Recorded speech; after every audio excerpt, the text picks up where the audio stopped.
El 29 de octubre, la Dana también devastó el pueblo de Les Tours, en Albacete. Fallecieron 6 de sus vecinos. El 9 de noviembre nació Fran, la primera vida que llegaba al pueblo después de la tragedia. A este niño, la cantante Rosalén le dedicó esta nana que vamos a escuchar. La esperanza siempre encuentra el camino. A la nanita, nanita, nanita, mi niño tiene sueño, bendito sea, bendito sea. A la nanita, nanita, nanita, mi niño tiene sueño, bendito sea, bendito sea. Está claro que no estamos en el momento pues que quizá más apetezca estar encima de un escenario, cuesta también sacar un poquito la voz. Es verdad que el shock, yo creo que un poquito, al menos hablo por mí, se me ha ido un poquito. Y también, pues dentro de todo lo feo, anoche, al menos, bueno, en Les Tours nos llevábamos una buena noticia dentro de esta mierda, no se le puede llamar de otra manera, y es que al menos encontraron a los que estaban desaparecidos. Sabéis de sobra pues que eso era una angustia que creo que ya por fin pues anoche se rompía a llorar de verdad, ¿no? Y se empezó el duelo, y ahora sí que pues hay que sacar fuerzas porque la vida es esto, y hay que mirar al futuro con mucha luz,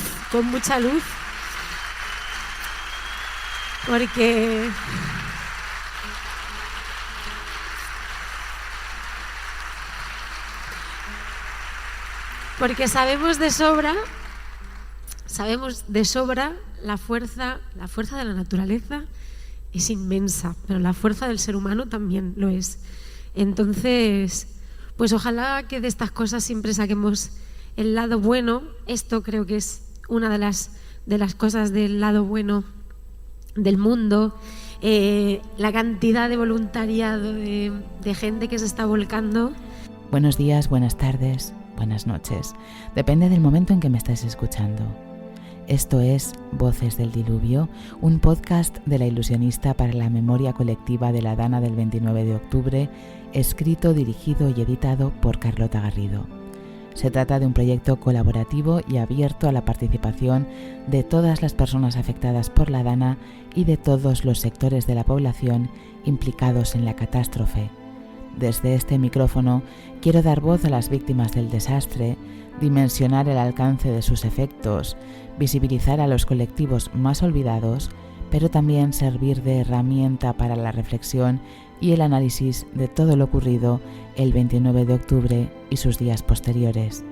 Si tú eres un colectivo o una persona afectada, quieres participar en el programa pero no tienes muy claro cómo podrías hacerlo, puedes ponerte en contacto conmigo en el 610-73-7905 o enviarme un correo a lailusionistapod@gmail.com. También estoy en Twitter, @ilusionistapod, y en Blue Sky, @carlotagarrido.psky.social. El podcast tiene además su propio perfil de Instagram, donde comparto iniciativas, noticias y reflexiones relacionadas con la Dana, y voy subiendo destacados de todas las entrevistas que estoy haciendo para este proyecto. La cuenta de Instagram es @voces.deldiluvio. Y si no te ha dado tiempo a apuntarlo todo, no te preocupes, porque te lo dejo todo por escrito en la descripción del episodio de hoy. La palabra voluntario deriva del latín voluntarius, que significa acto que se hace porque uno quiere, sin que nadie lo obligue, que no necesariamente está ligado al tener. Cientos de miles de voluntarios acudieron los primeros días que transcurrieron tras la Dana del 29 de octubre a ayudar a los pueblos afectados. Muchos venían desde la ciudad de Valencia a socorrer a sus vecinos, pero otros vinieron de otras partes del estado, incluso del extranjero. Hubo quien repitió el viaje varias veces. Otros no vinieron al principio y lo hicieron después. Algunas cogieron una escoba el día 1 de noviembre y a día de hoy todavía no han dejado de ayudar. Hoy vamos a conocer esos casos.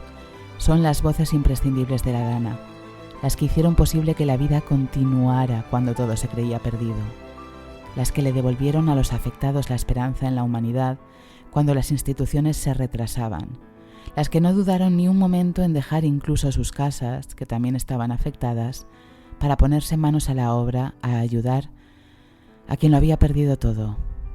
Son un ejemplo de resistencia, no de resiliencia, de resistencia, porque 2 meses después de la catástrofe, la tarea ingente de estar en la primera línea de la ayuda les ha pasado factura. Factura física, psíquica, emocional. Son Ana Sena, coach organizacional, Noelia Colmenarejo, policía municipal, y Valle Fernández, coordinadora de voluntariado de varias organizaciones. Ellas nos van a contar cómo se vive la labor de voluntariado en la primera línea de la Dana. Pero antes quiero avisarte de una cosa. Entre las 2 entrevistas hay un lapso de tiempo de 1 mes y medio. Al organizar las entrevistas del podcast en torno a ejes temáticos, pues suceden estas cosas. La primera entrevista que hice del proyecto Voces del Diluvio fue precisamente a Ana Sena y Noelia Colmenarejo. Habían pasado 2 semanas de la Dana. Y júzgalo tú mismo, pero se siente en su voz la aceleración de la adrenalina. La entrevista de Valle, en cambio, la hice la semana pasada, a casi 2 meses de la Dana. La sensación que transmite su voz es muy distinta. Lo vais a notar, lo vais a ver. Hay cansancio, hay agotamiento y la conciencia de que los cambios avanzan muy lentamente, demasiado lentamente. Esa es la sensación que tenemos desde el país valenciano. Todo va muy lento. Hoy, 27 de diciembre, mientras Valencia vive las navidades más tristes que se recuerdan, hemos amanecido con un cambio de versión del presidente de la Generalitat, Carlos Mazón. Como ya sabíamos, el presidente pasó aquel 29 de octubre hasta las 6 de la tarde en el restaurante El Ventorro, pese a la alerta roja por lluvias y pese a que ya había localidades inundadas ese mediodía. Las nuevas noticias son que no lo hizo en calidad de presidente de la Generalitat, sino en calidad de presidente del Partido Popular Valenciano, lo que le permite no presentar la factura de la famosa comida. ¿Por qué se fue el presidente en plena Dana a comer con la periodista Maribel Vilaplana en calidad de presidente del Partido Popular Valenciano? ¿Por qué no presenta la factura de dicha comida? ¿Qué hizo el presidente desde las 6 de la tarde, hora en que abandonó el restaurante, hasta las 7:30, hora en que se reunió con el CECOPI? ¿Por qué solo consta una llamada al alcalde de Cullera, cuyo contenido no tenía nada que ver con la Dana? Muchos interrogantes y muchos garajes llenos de barro. Muchos cementerios de coches sin limpiar, muchas ayudas que llegan con cuentagotas. El paisaje es demasiado desolador para hacerlo depender solo de la fuerza de trabajo del voluntariado. Y sin embargo, eso es exactamente lo que está ocurriendo.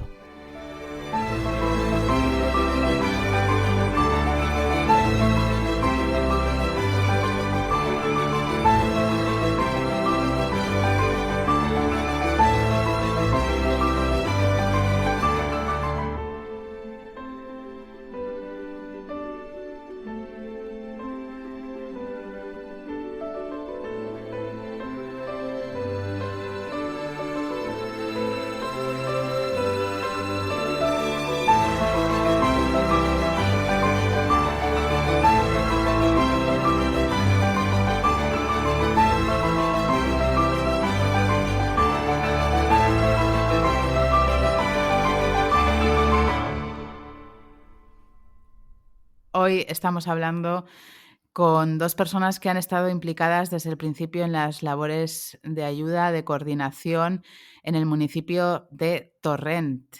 Ellas son Noelia Colmenarejo y Ana Sena. Noelia Colmenarejo Corral es oficial de policía municipal afincada en Madrid, voluntaria de la IPA, experta en prevención de la violencia de género, ámbito desde el que imparte charlas a múltiples colectivos. Es autora del libro Un currículum perfecto, donde recoge su experiencia en el trato con mujeres víctimas de violencia de género y especialmente de violencia por poderes. Ha acudido como policía voluntaria a coordinar las labores de ayuda tras la Dana del 29 de octubre, como decíamos, en el municipio valenciano de Torrent. Por su parte, Ana Sena es coach y consultora de bienestar organizacional, es experta en burnout y moving laboral y también coordina desde el 29 de octubre las labores de ayuda voluntaria en el municipio de Torrent. Buenas tardes, chicas. Muy buenas tardes. Buenas tardes. Muchísimas gracias por invitarnos. ¿Cómo estáis? Pues nada, arranco, si te parece, Carlota. Estamos, bueno, ya es, creo que si no llevo mal la cuenta, el segundo viernes con muchísimo cansancio acumulado, pero con una sensación de bastante satisfacción desde la parte del voluntariado, que es desde la parte que yo te puedo aportar. Y bueno, observando pues eso, muchísimas reacciones, muchísimos gestos entre personas y bueno, y agradecidos de poder estar colaborando de esta manera.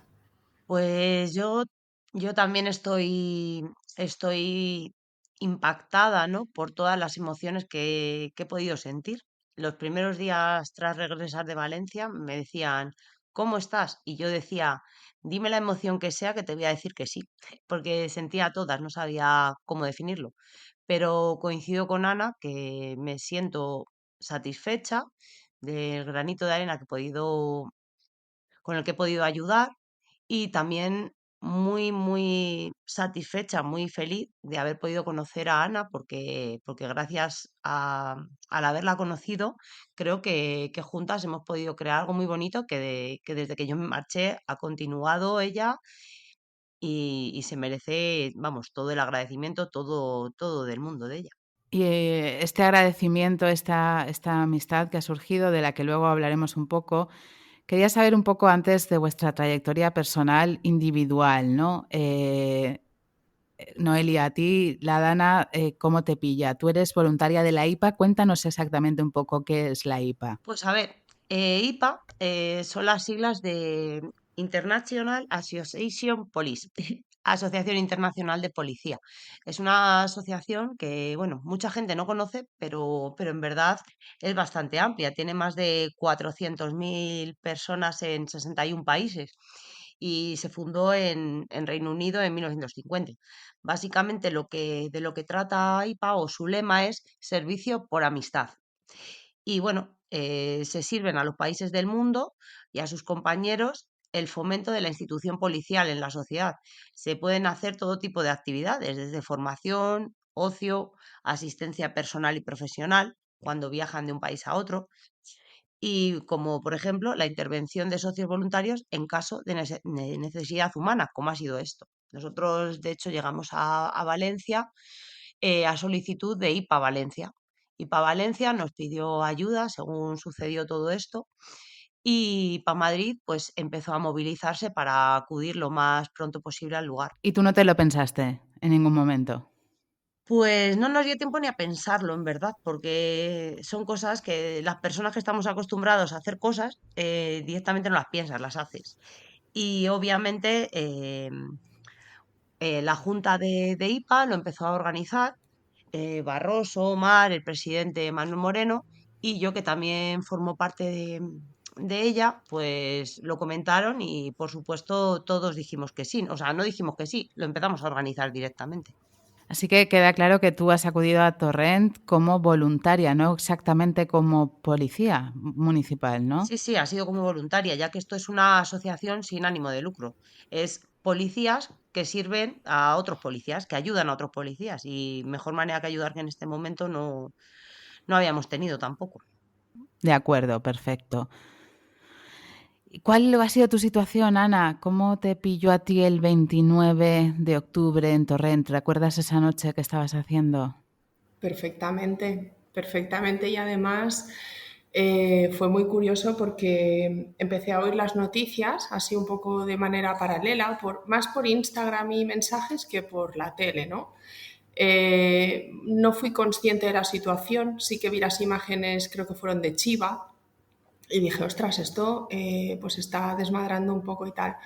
Y ya en los grupos de WhatsApp, concretamente en uno de empresarias que tengo en Valencia, empezaron una de ellas decía que estaba atrapada en el coche, en la V30, que estaba muy nerviosa, que no paraba de subir el agua, que no sé cuántos, y entonces ya yo empecé como a tener un poco de conciencia de esta alarma. Pero bueno, sin estar muy, muy atenta, ¿no? Y a eso de las 8 de la tarde me llama por teléfono una amiga que tiene un gabinete de belleza en Valencia y me dice, Ana, he salido de Valencia para irme a Montserrat, que es donde yo vivo, y me he quedado atrapada, he tenido que aparcar el coche, me han sacado de la carretera la Guardia Civil y estoy aquí en la entrada de Torrent, alójame. Entonces le dije, pues claro, por supuesto. Llegó a mi casa con su perrita y bueno, hasta ahí, yo pensaba que hasta ahí, ¿no? Pues algún corte de carretera, una dificultad de tráfico, en fin, yo todavía no era muy consciente. Pues nada, cenamos, nos fuimos a dar una vuelta por Torrent con los perros y a ver un poco qué estaba pasando, ¿no? Porque sí que había un ambiente de tormenta, pero sí que es verdad que en Torrent no llovía nada en ese momento. Y entonces cuando ya estábamos a punto de acostarnos, 11:30 de la noche, me vuelve a sonar el teléfono y entonces me llama un amigo de Barcelona y me dice, oye, por favor, tengo a mi cuñado, a su mujer y a su niño en una rotonda en Torrent, en la parte nueva, en el Parc Central, que venían de Roma, de un vuelo, y los han desviado a Alicante, y en Alicante los han cogido en 2 autobuses y los han dejado en Torrent. Y digo, ¿pero qué hacen en Torrent?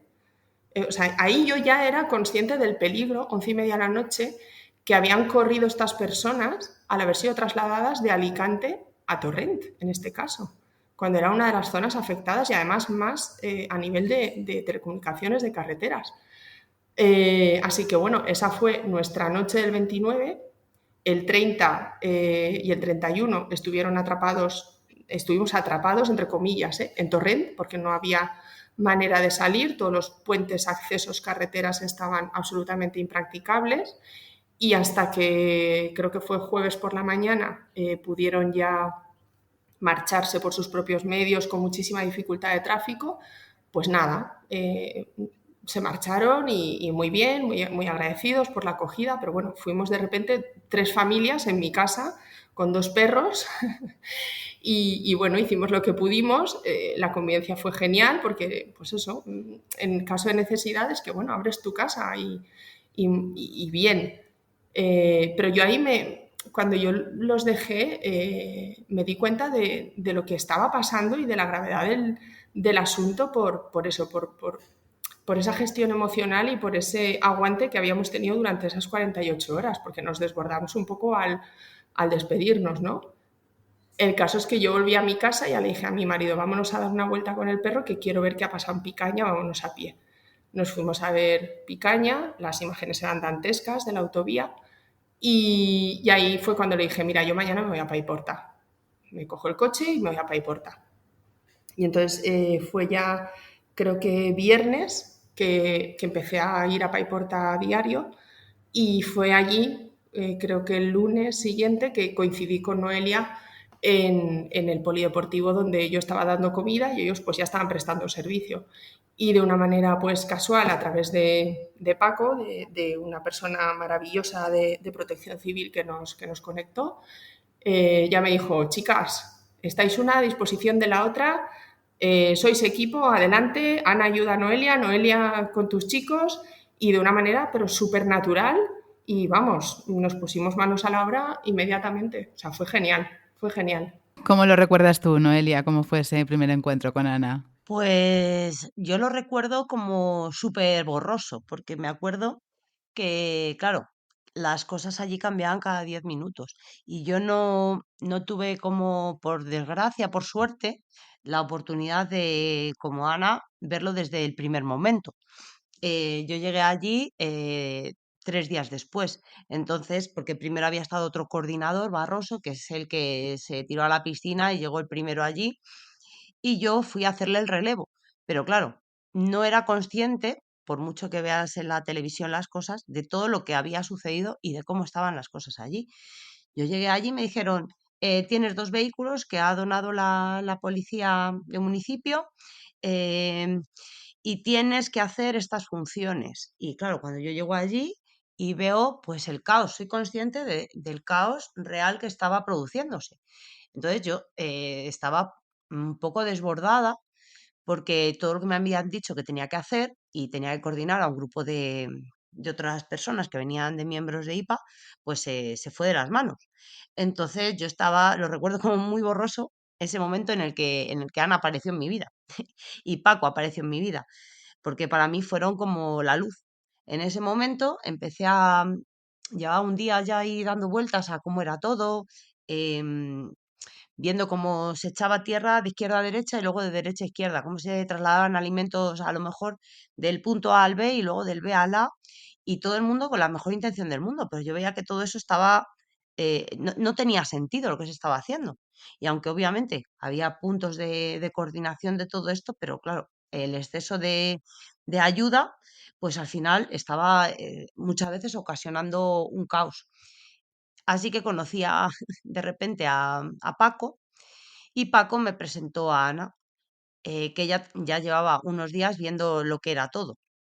Y nos conocimos y nos fuimos con sus conocidos de otros voluntarios que tenían camiones, furgonetas, pues a trasladar alimentos de un punto al otro donde sí eran necesarios, incluso a crear nuevos puntos, como era el caso de Alfafar, que fuimos allá al IKEA. Y ese momento en el que Ana apareció en mi vida vamos, importantísimo, porque fue cuando nos comunicaron los riesgos de lluvias que había ese domingo y nada, y tuvimos que marcharnos del lugar sin haber llegado a repartir, por así decirlo, el último cargamento que teníamos de cosas y tuvimos que salir volando de allí. Y yo me acuerdo que sentí una conexión enorme de decir, menos mal que ha aparecido, porque la estoy entendiendo, creo que me está entendiendo, creo que hay que hacer cosas algo más allá de mover palas de tierra. Y me acuerdo que en ese momento que nos estábamos marchando, que yo creo que llevaba subida una bota, otra bajada y todo descolocado, me acuerdo que por la ventana solo pude decir una cosa, y Ana va a saber cuál es. La dije, te amo, Ana.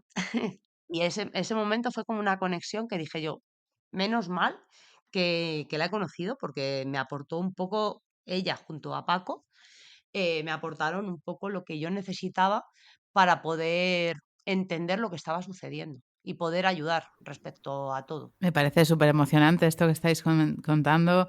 Dos personas que se encuentran en mitad del caos.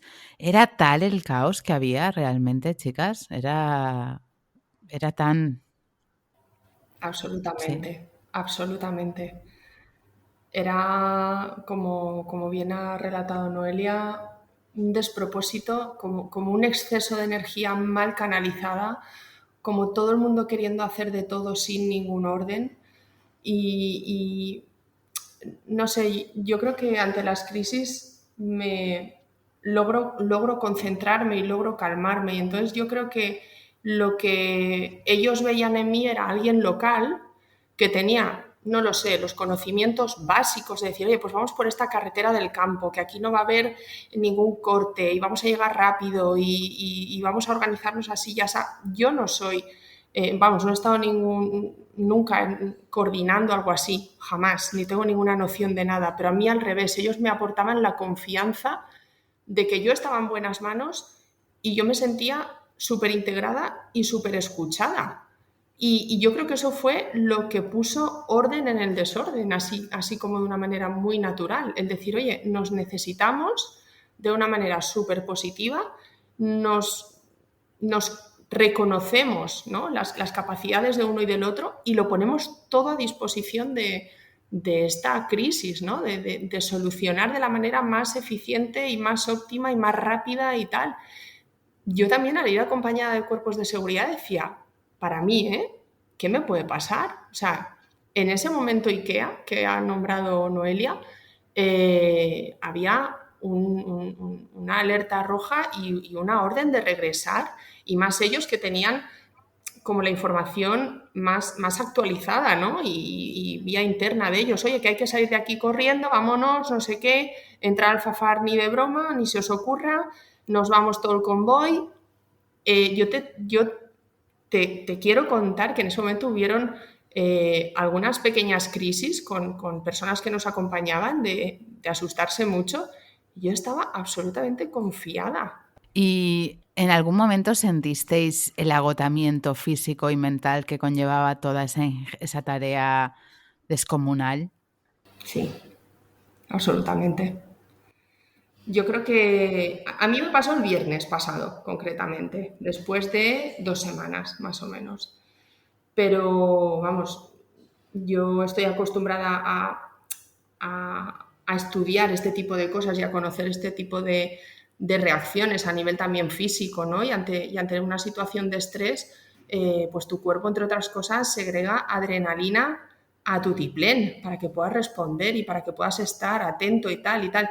Yo con ese chute de adrenalina he funcionado 15 días maravillosamente, pero luego de repente viene alguien y te da un abrazo en un momento determinado o te envía un mensaje o te hace clic algo y de repente te derrumbas y te pegas un lloro y sabes que es agotamiento emocional y no tanto físico.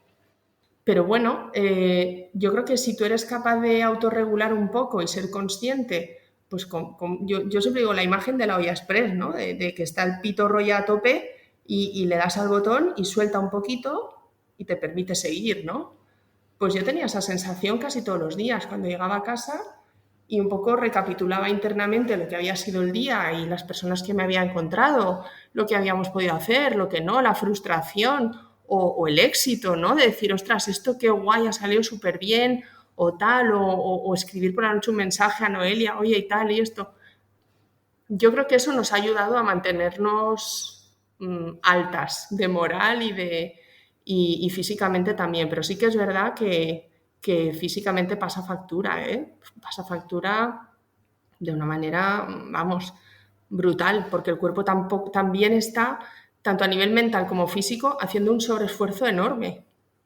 Y eso que yo te hablo desde que me empecé a coordinar con Noelia y con su equipo, pues del cuarto día de la Dana hasta hoy, que son más o menos 11 días. Pero los primeros 4 yo iba ahí, pues como todo hijo de vecino, con mis botas a cargar cajas, a pegar palazos o a empujar barro de aquí para allá y me tiraba prácticamente 15 horas de mi jornada haciendo eso. Y luego llegaba a casa y me daba cuenta y decía, es que no he ido ni al baño hoy, en 15 horas, porque tu cuerpo está en absoluta alerta. Luego ya llegaba, me daba una ducha y era como volver a mi realidad, porque yo, gracias a Dios, no hemos tenido daños en mi familia ni en mi entorno y yo podía llegar pues a mi casa, pegarme una ducha, cenar tranquila y tal, pero reconozco que el cuerpo y la mente se transforman absolutamente. ¿Tenéis miedo de alguna manera? Lo digo porque es un miedo, lo comparto, ¿no? Con vosotras, de que cuando el foco informativo vaya decayendo, la llegada de voluntarios pueda decaer también. Yo, por un lado, me parece algo, entre comillas, natural, no deseable.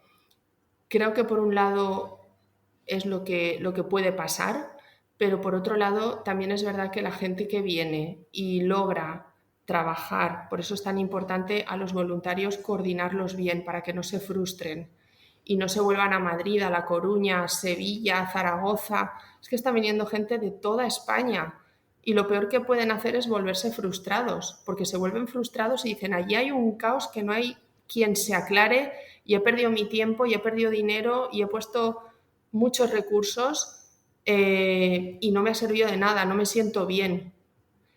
Hay que intentar que la gente se vuelva satisfecha consigo misma y eso hace un efecto llamada maravilloso. No sé si compensará la caída natural de voluntarios que creo que por desgracia puede pasarnos.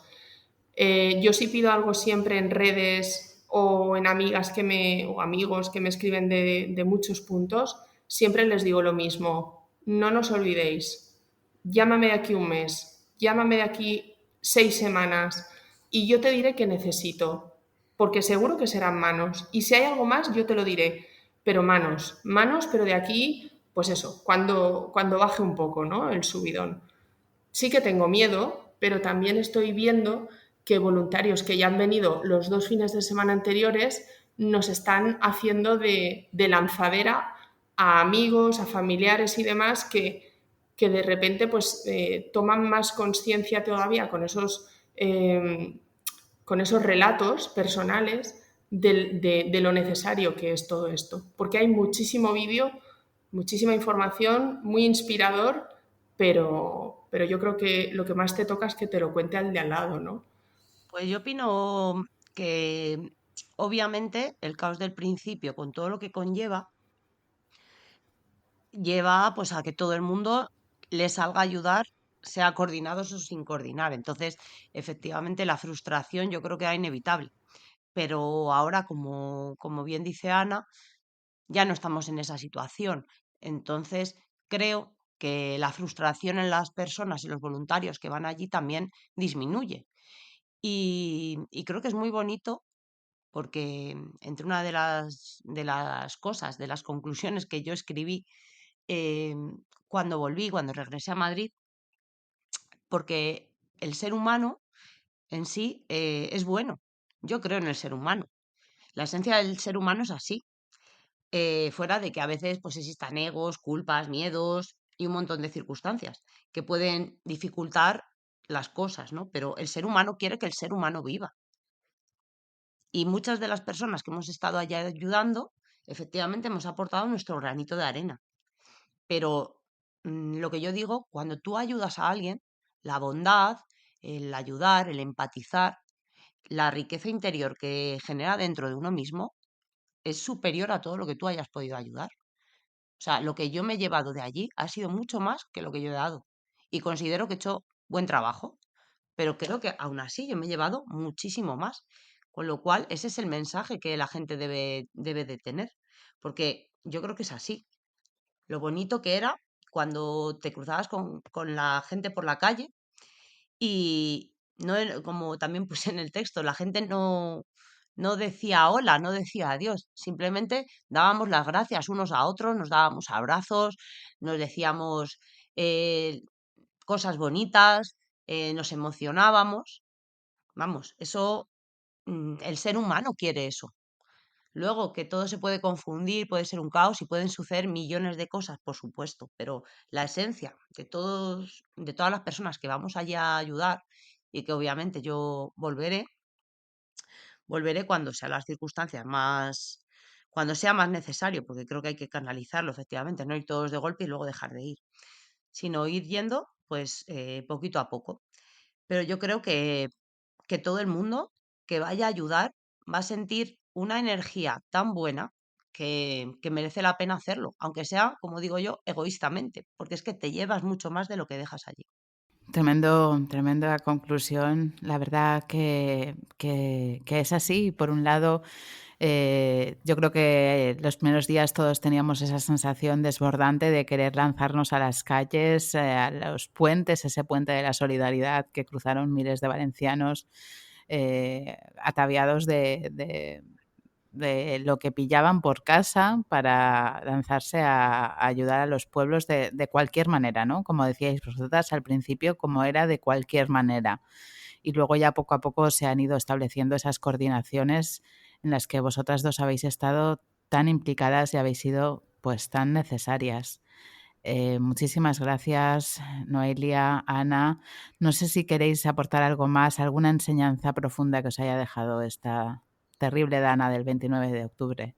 A mí me gustaría solo cerrar dando las gracias a Noelia, desde luego, que me ha hecho varias menciones que me emocionan.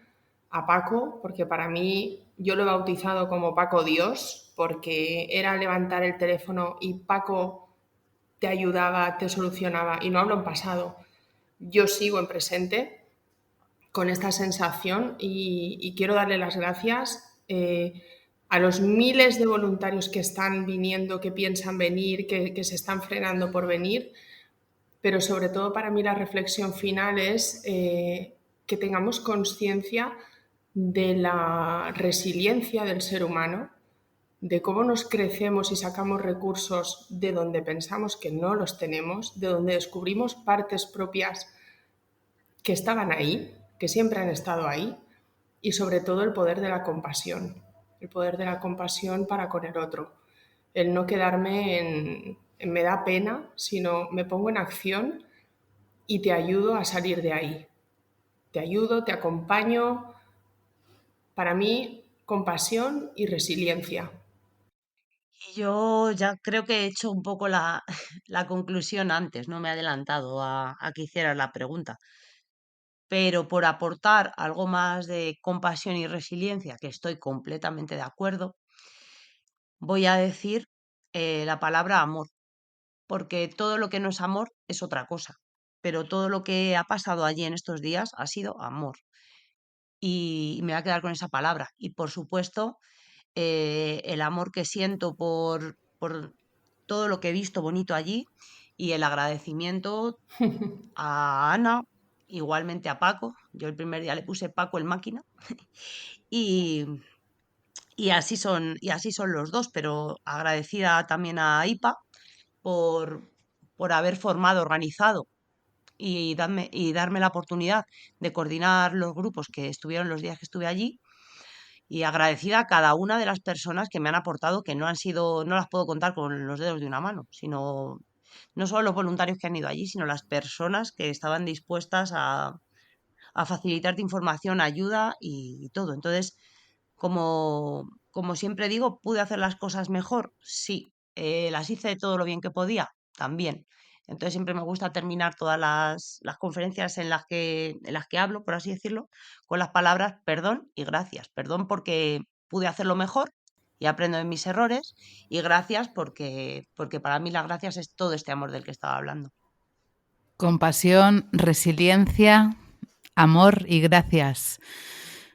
4 puntos sobre los que hay que pensar mucho después de este 29 de octubre. Os agradezco muchísimo que me hayáis hecho reflexionar con vosotras y que me hayáis hecho partícipes de esta experiencia, que creo que deja un halo de esperanza de las cosas que se pueden construir y de la belleza que se puede encontrar incluso en el desastre.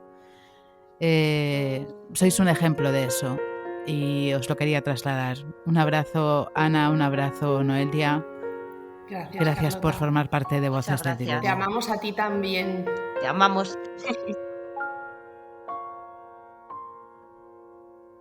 God knows what is hiding in those weak and drunken hearts. Guess he kissed the girls and made them cry, those hard-faced queens of misadventure. God knows what is hiding in those weak and sunken lines, fiery thrones of muted angels, giving love but getting nothing back. Oh, people, help the people, and if you're homesick, give me your hand and I'll hold it. Help the people, nothing will drag you down. Oh, and if I had to bring, oh, and if I had to bring, I'd be cold as a stone and rich as a fool. It turned all those good hearts away.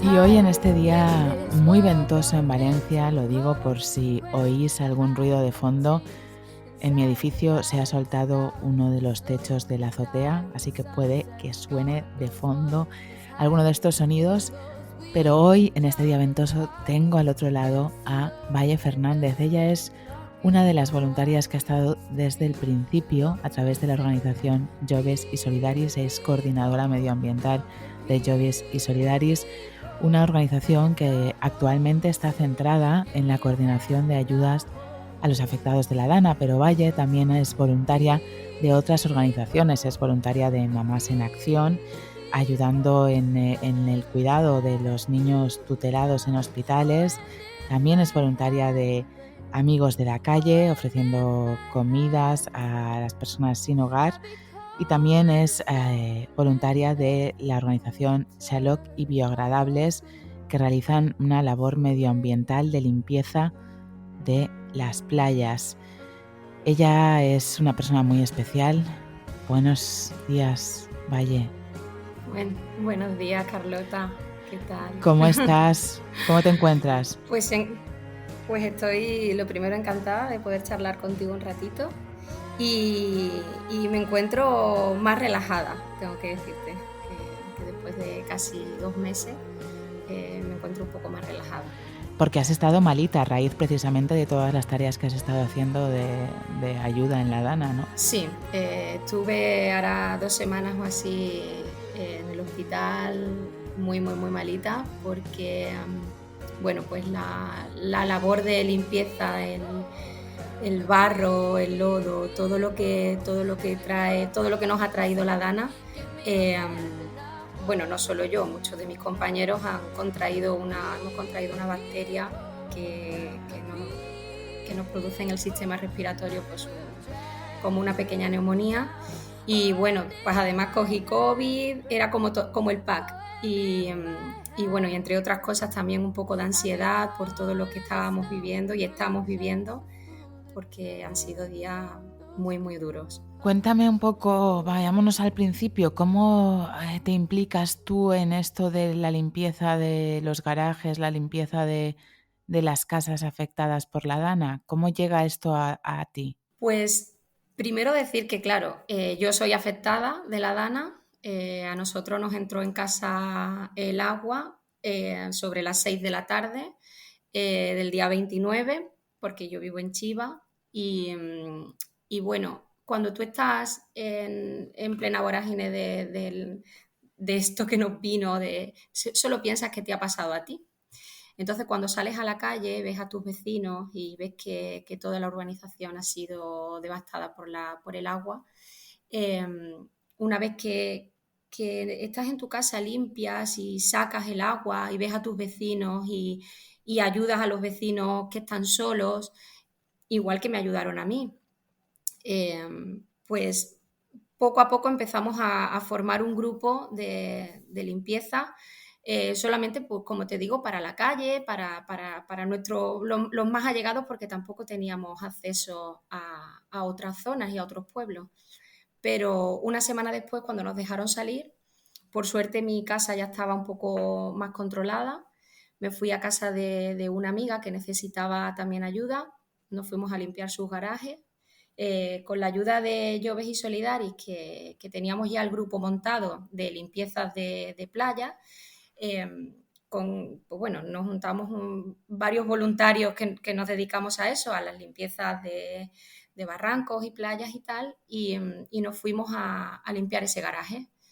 Vimos que era muy necesario cuando vimos las calles que estaban todavía llenas de muebles, de barro, la gente estaba agotada porque es que aunque yo estos días que he estado en Sevilla y la gente me ha estado diciendo, madre mía, lo he visto por la tele, sé que no se pueden hacer una idea porque cuando llegas allí el horror en directo cobra es otra magnitud, no tiene nada que ver. Entonces vimos la necesidad de que ese grupo se mantuviese y irnos cada día a limpiar a aquellas personas que necesitaran, pues en principio los garajes, que era lo que más inundado estaba. Entonces, pues bueno, pues eso, empezamos a limpiar garajes. Lo único que pasa que conforme pasaban los días, aparecían nuevas alertas y nuevas familias que nos pedían ayuda para limpiar sus casas, porque por allí no había pasado nadie. Entonces nosotros nos íbamos 5, 10, 15, hasta 70 personas nos hemos llegado a juntar para limpiar casas de personas mayores, personas sin recursos, personas inmigrantes que no aparecen en los censos de los ayuntamientos y nadie les ayuda. Ha sido una tarea muy difícil, pero gratificante también por otra parte. ¿Cómo os organizáis para establecer estas alertas? ¿Se ponen en contacto esas personas con vosotras, con vosotros? Luego vosotros reunís al equipo y os movilizáis hasta la zona. ¿Cómo lo hacéis? Pues mira, todo esto ha ido evolucionando. En un principio solamente era un canal, una vía por WhatsApp. Publicábamos nosotros las alertas que nos iban llegando por WhatsApp y por diferentes canales, por Instagram o bueno, por las diferentes redes sociales. Hacíamos llamamiento de voluntarios y esos voluntarios acudían al punto de encuentro de la casa o el garaje o el huerto o lo que tuviéramos que limpiar en ese día y acudían. Poco a poco hemos ido evolucionando, como te digo, porque también pues bueno, la experiencia también te da es un grado y hemos ido formando equipos de trabajo donde esas personas se inscriben y bueno, ya quedamos con ellos en el punto de encuentro, pero ya con una coordinación previa. Ya no vamos a ciegas a los puntos a los llamamientos. Primero un coordinador, uno de nosotros se acerca al punto, verifica qué es lo que necesita esa familia, si necesita sacar barro todavía, si necesita muebles, si necesita pintar, humidificadores. Vemos las alertas y apuntamos todas las necesidades que tiene esa familia al completo. Tenemos un registro y bueno, y entonces nosotros lo que hacemos es que no soltamos de la mano a la familia hasta que terminamos al completo la ayuda. Es decir, no solo vamos a limpiar el barro y nos vamos, sino que una vez que hemos limpiado el barro, si luego necesitan secar sus paredes, le ayudamos. Si luego necesitan pintar, estamos ahí. Si necesitan muebles, si necesitas que compremos pues una cama articulada o porque claro, hay muchas cosas que no llegan de donaciones, porque hay cosas especializadas que tienen que salir de algún sitio. En este caso, nosotros desde Joves y Solidaris, pues las donaciones que nos va llegando las vamos invirtiendo pues en necesidades específicas y bueno, pues que sean mucho más concretas para ayudar a la familia de principio a fin. Y cuando llegáis a esas casas que os encontráis, ¿habéis sentido algún momento ese desbordamiento de no tener suficientes herramientas o suficientes conocimientos como para hacer esas labores de limpieza? Totalmente. Yo, de hecho, te hablo a nivel personal, me vi muy afectada a nivel emocional porque yo sí que estaba de voluntaria de 9 de la mañana pues a 5 de la tarde, que es hasta que yo tengo un hijo y claro, mi hijo sale del cole a las 5 y hasta que sale del cole puedo estar ejerciendo del voluntariado, pero una vez que sale a las 5 de la tarde, pues bueno, me dedico un poco más a la coordinación, pero ya desde casa.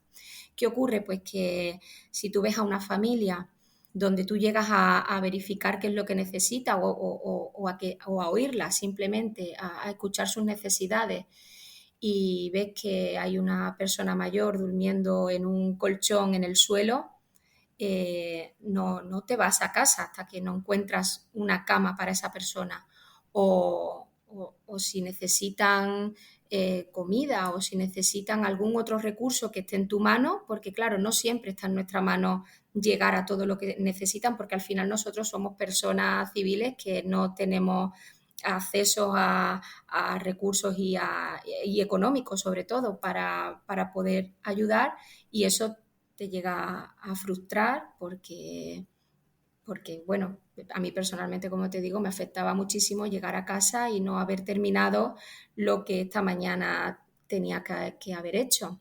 Que no es mi labor, que yo sé que luego hablando con muchos amigos, muchas amigas e incluso mi psicóloga me decía, no es tu labor, no.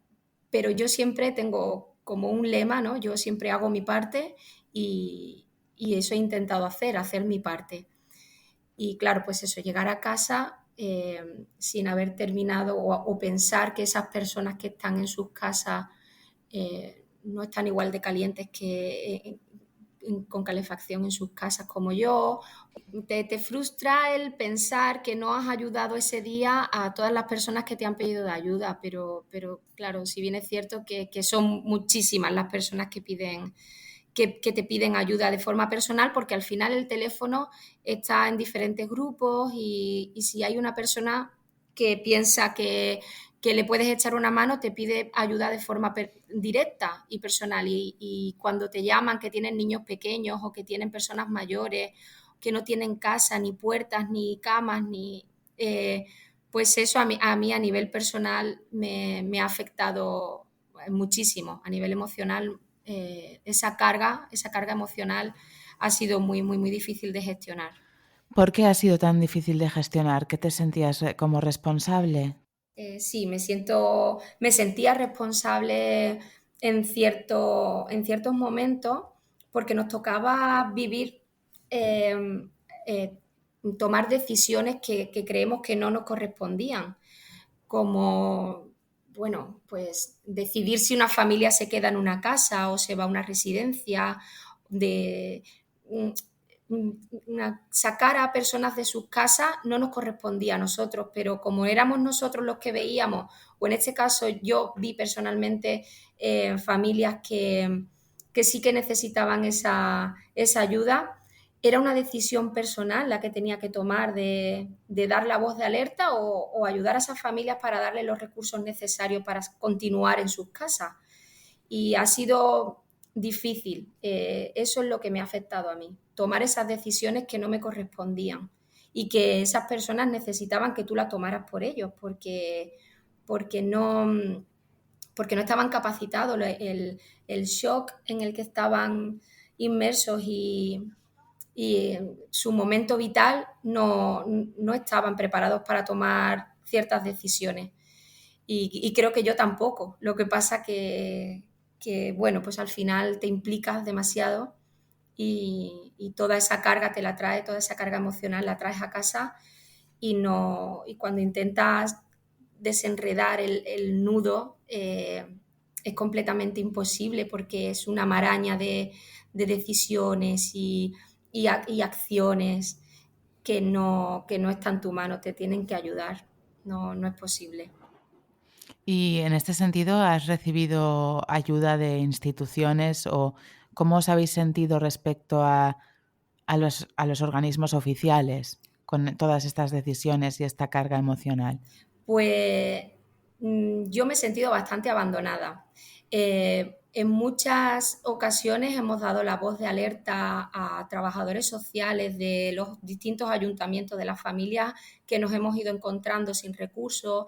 Como te digo, muchas veces son personas inmigrantes que llevan poco tiempo en España, que no tienen papeles, que necesitan, bueno, y que en muchos casos ni siquiera saben hablar español. Y nos hemos sentido muy abandonados. No han querido ayudarnos. Y si nos han tendido la ayuda es para solucionarlo de una forma poco sensible, porque no se han parado a mirar qué necesita la familia. Se han parado simplemente a decir, vale, pues fuera de esa casa vamos a llevarlos a un pabellón o vamos a llevarlos a una residencia y no se han sentado a ver qué necesita la familia. Entonces, en ese aspecto nos hemos sentido bastante abandonados porque los recursos no nos han llegado. Tengo que decir que ninguno de los recursos que nosotros hemos ido utilizando nos ha llegado de forma oficial. Nos ha llegado de empresas que han decidido no hacer sus comidas de Navidad y donarnos ese dinero, empresas que pues bueno, en mucho o poco han decidido donar sus cestas de Navidad, el dinero de sus cestas de Navidad, porque entendían que no era el año. Y con ese dinero hemos ido gestionando todo lo que las familias nos demandaban, pero de forma oficial, en nuestro caso, no ha sido así. No hemos recibido esa ayuda que necesitábamos. Entiendo que ha tenido que ser una situación muy dura. Decías antes que te llevabas esas situaciones a tu casa. ¿En algún momento has pensado que no podías más? Muchas veces he pensado que no podía más. Lo que pasa que algo me impulsa desde dentro a continuar. Es cierto que las primeras semanas tienes la adrenalina muy arriba, no solo por lo vivido personalmente en casa, que yo ni siquiera me permití llorar, y llorar no solo por lo ocurrido, sino también llorar mi pérdida. No me lo permití, sino que directamente salté de gestionar mi casa a ayudar a los demás, y esa carga que me traía diariamente a mi casa, al sofá de mi casa, a sentarme con mi marido, a decir, a contar cada historia, cada momento, cada agradecimiento también que te llega. Eso al final termina pesando muchísimo, porque nosotros hemos necesitado también como familia gestionar esa emoción que, claro, como afectados hemos necesitado como familia esa intimidad y no la hemos tenido porque yo abrí la puerta de mi casa para que todas esas familias que necesitaban ayuda entraran. Y eso ha sido muy difícil porque al final te cargas de diferentes emociones que no te corresponden. Bueno, yo siempre digo que al final esto es una condición y yo soy cuidadora, siempre me he considerado una mujer cuidadora y he sentido esa necesidad de cuidar de estas familias dentro de lo que mi capacidad me permite. Pero a nivel emocional ha sido muy difícil la gestión, sobre todo para mi familia. También os habréis tenido que poner al día en labores prácticas de carpintería, de pintado, de quitar humedades. Todo eso también lo habéis tenido que aprender, ¿no, Valle? Hemos tenido que aprender muchos oficios que parecían que parece que desaparecieron. Y limpiar garajes el primer día fue como entramos con unos cepillos y luego tiene técnica y luego hemos tenido que aprender a hacerlo y al final pues lo que antes se hacía en 6 días ahora lo hacemos en 2. Y cuando llegamos a una casa tocamos las paredes, sabemos si necesitan cañones de calor o necesitan humidificadores simplemente, sabemos si una casa se puede pintar o no, sabemos si el suelo ha sido afectado, sabemos, no sé, hemos tenido que aprender sobre la marcha muchísimos oficios que sin ser nosotros expertos, por lo menos la primera mano de ayuda que se le tiende a la familia es casi de expertos. Pues muchísimas gracias, Valle. Muchísimas gracias por todo el trabajo que estás haciendo, por todo lo que has aportado, por todo lo que te has dejado la piel en esta labor de ayudar a los afectados de la Dana en todos los aspectos y a todos los niveles. Me consta que tiene un precio y que pagas una factura y que lleva un desgaste, pero ¿tú crees que sabrás parar? Creo que no. Creo que no sabré parar, no sé parar. Creo que sí que tomaré más conciencia de lo que estoy haciendo e intentaré medirme, pero tampoco lo prometo porque no va en mi condición Vale, tampoco. vale. O sea que te queda Dana para rato. Creo que sí que me queda dando. Vale. Pues te lo agradezco en nombre de creo que todo el mundo que te esté escuchando. Es impresionante todo lo que haces. Yo que te sigo en redes lo veo cada día. Es absolutamente impresionante y te deseo mucho ánimo y mucha fuerza, siempre que eso no comprometa tu bienestar físico, mental y emocional.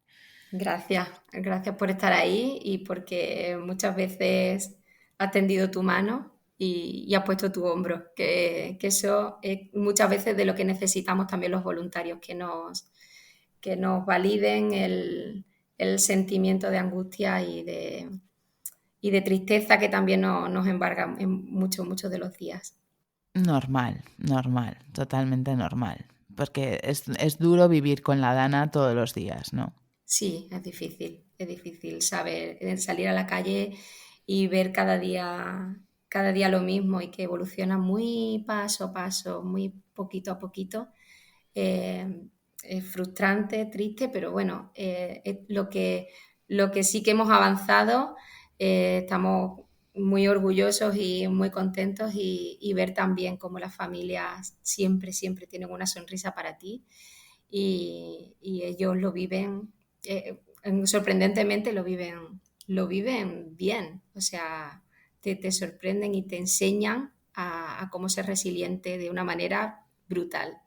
Pues por la resiliencia, Valle, y por este 2025, que espero que esté lleno de cosas buenas. Eso esperamos, sí. Un abracito. Un abrazo, Carlota, gracias.